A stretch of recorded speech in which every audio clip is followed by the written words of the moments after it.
ঘাস চাষ শিখতে বিদেশ যেতে চান সরকারের ৩২ কর্মকর্তা। প্রকল্পের শেষ সময়ে এসেও এ খাতে খরচ ধরা হয়েছে ৩,২০ লাখ টাকা।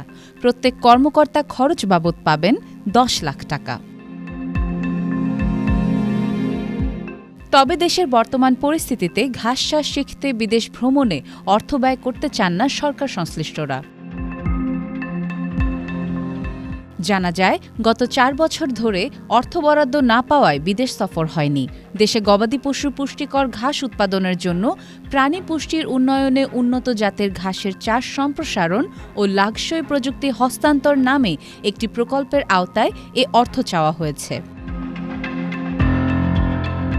প্রকল্পের মোট ব্যয় ধরা হয়েছে ১১৭,৪৯ লাখ টাকা। প্রকল্পটির মেয়াদ বাড়ছে আরও ১ বছর। আর এ সময়ের মধ্যেই বিদেশ ভ্রমণে যেতে চান কর্মকর্তারা।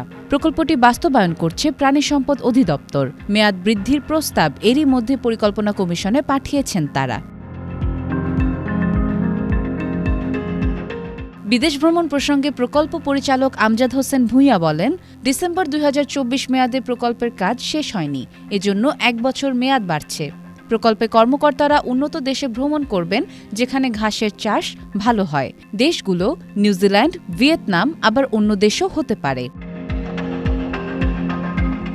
তবে এ বিষয়ে কৃষি, প্রাণী সম্পদ ও পল্লী প্রতিষ্ঠান বিভাগের প্রধান মোহাম্মদ সাইদুজ্জামান বলেন, এখন বিদেশ ভ্রমণের সময় নয়, দেশের জন্য কাজ করার সময়।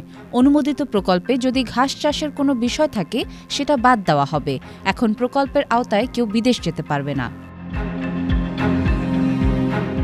এ প্রসঙ্গে বাংলাদেশ ব্যাংকের সাবেক প্রধান অর্থনীতিবিদ ড. মুস্তফা কে মুজেরি বলেন, ঘাস চাষে শেখার কিছু নেই, এটা অর্থের অপচয়। গম, ধান যেভাবে চাষ করা হয় এটা একইভাবে হয়। বর্তমান পরিস্থিতিতে সব ধরনের অপচয় বন্ধ করার এখনই মুখ্য সময়।